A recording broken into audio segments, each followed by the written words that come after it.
오늘 하나님께서 우리에게 주시는 말씀은 요한복음 12장 27절에서 36절까지 말씀입니다. 요한복음 12장 27절에서 36절까지 말씀 우리 함께 읽겠습니다. 지금 내 마음이 괴로우니 무슨 말을 하리요? 아버지여 나를 구원하여 이 때를 면하게 하여 주옵소서. 그러나 내가 이를 위하여 이 때에 왔나이다. 아버지여 아버지의 이름을 영광스럽게 하옵소서 하시니 이에 하늘에서 소리가 나서 이르되 내가 이미 영광스럽게 하였고 또 다시 영광스럽게 하리라 하시니 곁에 서서 들은 무리는 천둥이 울었도다 하며 또 어떤 이들은 천사가 그에게 말하였도다 하니 예수께서 대답하여 이르시되 이 소리가 난 것은 나를 위한 것이 아니요 너희를 위한 것이니라. 이제 이 세상에 대한 심판이 이르렀으니 이 세상의 임금이 쫓겨나리라.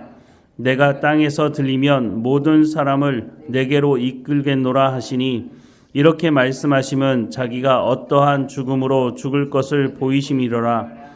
이에 무리가 대답하되 우리는 율법에서 그리스도가 영원히 계신다 함을 들었거늘 너는 어찌하여 인자가 들려야 하리라 하느냐. 이 인자는 누구냐? 예수께서 이르시되 아직 잠시 동안 빛이 너희 중에 있으니 빛이 있을 동안에 다녀 어둠에 붙잡히지 않게 하라. 어둠에 다니는 자는 그 가는 곳을 알지 못하느니라. 너희에게 아직 빛이 있을 동안에 빛을 믿으라. 그리하면 빛의 아들이 되리라. 예수께서 이 말씀을 하시고 그들을 떠나가서 숨으시니라. 아멘. 앞서서 예수님께서 한 알이 미리 땅에 떨어져 죽지 아니하면 한 알 그대로 있고 죽으면 많은 열매를 맺는다라고 말씀을 하셨습니다. 그 말씀을 이어서 오늘 예수님의 기도가 나오는데요. 우리는 한 알이 미리 땅에 떨어져 죽으면 많은 열매를 맺는다는 이 말을 어쩌면 너무 쉽게 말하고 있지 않은가 하는 생각을 합니다.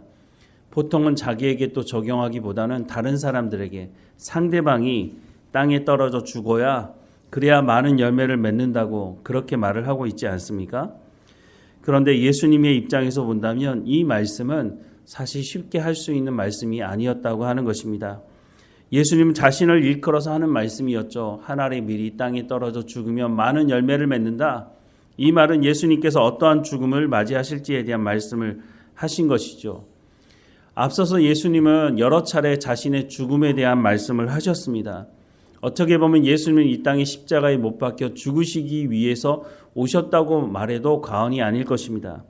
하지만 예수님께서 이렇게 여러 차례 자신의 죽음에 대한 말씀을 하시지만 그 누구도 제자들조차도 예수님께서 하시는 그 말씀을 제대로 깨닫지 못했다고 하는 것을 우리는 성경을 통해서 알 수 있습니다. 예수님께서 자신의 죽음에 대한 말씀을 하시면서 내가 죽어야 많은 생명을 살릴 수 있다라고 하는 말씀을 하고 계시는 것이죠. 그런데 이 말씀을 하면서 예수님께서 얼마나 괴로워하셨는지는 우리가 오늘 말씀을 통해서도 알 수 있는데요. 요한복음 12장 24절과 25절 말씀을 먼저 보면 내가 진실로 진실로 너희에게 이르노니 한 알이 미리 땅에 떨어져 죽지 아니하면 한 알 그대로 있고 죽으면 많은 열매를 맺느니라. 자기의 생명을 사랑하는 자는 잃어버릴 것이요 이 세상에서 자기의 생명을 미워하는 자는 영생하도록 보존하리라 라고 말씀하셨습니다. 예수님께서 이 말씀을 하신 이유, 그 의미가 무엇인지 우리는 잘 알고 있습니다. 그런데 우리의 삶에 적용하기보다는 다른 사람이 이렇게 살라고 말을 하고 있지는 않은가 하는 생각을 합니다. 그리고 예수님께서 말씀하신 그대로 자신이 죽음으로 말미암아 어떤 일이 우리 가운데 하나님의 부름을 받은 사람들에게 일어나는지에 대해서 로마서 5장 6절에서 11절은 이렇게 말씀하십니다. 우리가 아직 연약할 때에 기약대로 그리스도께서 경건하지 않은 자를 위하여 죽으셨도다. 의인을 위하여 죽는 자가 쉽지 않고 선인을 위하여 용감히 죽는 자가 혹 있거니와 우리가 아직 죄인 되었을 때에 그리스도께서 우리를 위하여 죽으심으로 하나님께서 우리에 대한 자기의 사랑을 확증하셨느니라. 그러면 이제 우리가 그의 피로 말미암아 의롭다 하심을 받았으니 더욱 그로 말미암아 진노하심에서 구원을 받을 것이니 곧 우리가 원수 되었을 때에 그의 아들의 죽으심으로 말미암아 하나님과 화목하게 되었은즉 화목하게 된 자로서는 더욱 그의 살아나심으로 말미암아 구원을 받을 것이니라. 그뿐 아니라 이제 우리로 화목하게 하신 우리 주 예수 그리스도로 말미암아 하나님 안에서 또한 즐거워하느니라 라고 말씀을 하십니다. 예수님께서 하나님의 미랄이 되어서 십자가에서 죽으심으로 말미암아 우리 가운데 어떤 일이 벌어졌다고요? 하나님과 우리가 원수된 관계였는데, 우리가 죄와 허물로 죽었던 존재였는데, 예수 그리스도의 그 십자가 사건을 통해서 하나님께서 우리를 불러주시고 하나님과 화목된 관계를 이룰 수 있도록 하셨다는 겁니다. 그래서 우리가 하나님 앞에 예배하고 하나님 앞에 기도할 수 있는 것 아니겠습니까? 하나님께서 예수님의 그 죽으심으로 말미암아 우리를 구원하셔서 하나님의 자녀를 삼으셨다고 하는 것이 얼마나 놀랍고 감사한 일입니까? 하지만 예수님께서 이 십자가의 길을 가시는 것이 만만치 않았다고 하는 것을 예수님 스스로도 너무나 잘 알고 있었다는 것입니다. 오늘 본문 27절과 28절 말씀에 보면 지금 내 마음이 괴로우니 무슨 말을 하리요? 아버지여 나를 구원하여 이 때를 면하게 하여 주옵소서. 그러나 내가 이를 위하여 이 때에 왔나이다. 아버지여 아버지의 이름을 영광스럽게 하옵소서 하시니 이에 하늘에서 소리가 나서 이르되 내가 이미 영광스럽게 하였고 또다시 영광스럽게 하리라 하시니 라고 말씀을 하고 있습니다. 예수님께서 겟세마네에서 기도하셨던 그 내용이 생각이 납니다. 마태복음 26장 39절 말씀에 보면 조금 나아가사 얼굴을 땅에 대시고 엎드려 기도하여 이르시되 내 아버지여 만일 할만하시거든 이 잔을 내게서 지나가게 하옵소서. 그러나 나의 원대로 마옵시고 아버지의 원대로 하옵소서라고 말씀하고 있습니다. 또 누가복음 22장 44절에 보면 예수께서 힘쓰고 애써 더욱 간절히 기도하시니 땀이 땅에 떨어지는 핏방울같이 되더라라고 말씀을 하고 있습니다. 십자가를 앞에 두고 예수님께서 얼마나 고통스러워 하셨는지에 대해서 이 기도를 통해서 우리가 알 수가 있는 것이죠. 많은 사람들은 이 기도의 내용을 보면서 예수님께서 당하게 될 그 육체적인 고난이 얼마나 힘들고 어려웠는지에 대한 생각을 하고 맙니다. 하지만 더 깊이 보면 인간이 얼마나 악하고 인간이 어디까지 악해질 수 있는지에 대한 말씀을 하고 있는 것으로도 알 수 있습니다. 우리가 성경을 통해서 또 영화를 통해서 확인하게 되지만 예수님이 얼마나 고통스러운 일을 당하는지, 인간이 예수님을 향해서 얼마나 악함을 드러내고 있는지를 우리가 확인할 수가 있는 것이죠. 예수님이 무엇보다 괴로워하셨던 것은 인간의 그 모든 죄악을 짊어지고 그 고통을 당하시는 것, 그것도 만만치 않지만 가장 고통스러워했던 것은 그 죄 때문에, 인간의 모든 죄를 짊어지고 가는 그것 때문에 그 순간에는 하나님과의 관계가 끊어질 수밖에 없었다고 하는 것입니다. 창세기 이후로 하나님과 예수님이 떨어져 본 적이 없었다고 하는 것입니다. 하지만 죄가 있는 그 상태로는 하나님과 친밀한 교제 가운데 나갈 수 없었기 때문에 그 순간, 그 시간에는 하나님과의 모든 관계가 끊어지는 그 고통이 육체적인 고통을 당하는 것보다 더 괴롭고 힘든 시간이었다고 하는 것을 말씀해 주고 있는 것이죠.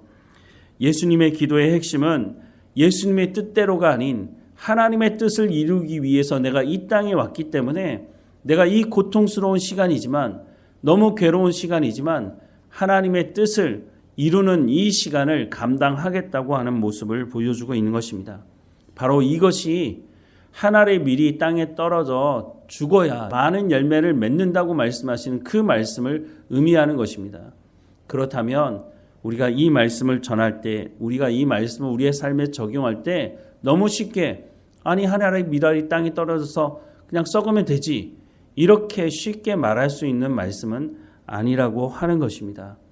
예수님께서 자신을 일컬어서 하신 이 말씀을 우리의 삶 가운데도 적용하라고 말씀하고 있지만 우리가 이 말씀을 좀 더 깊이 묵상하고, 그리고 이 말씀을 너무 쉽게 우리 입으로 내뱉는 것이 아니라 우리가 이 말씀을 통해서 우리의 삶을 통해서 증거함으로 우리가 하나님 말씀의 순종함을 통해서 많은 열매를 맺어가게 하실 그 하나님에 대해서 기대하며, 무엇보다 예수님이 기도하셨던 그 내용과 같이 하나님과 더 친밀한 교제 가운데 나가는 것이 우리 삶 가운데 가장 큰 기쁨이고 소망이라고 하는 것을 마음에 품고 하나님 앞에 기도하며 우리가 하나님의 미랄로 또한 많은 생명을 살리는 삶으로 나가야 하리라는 생각을 하게 됩니다.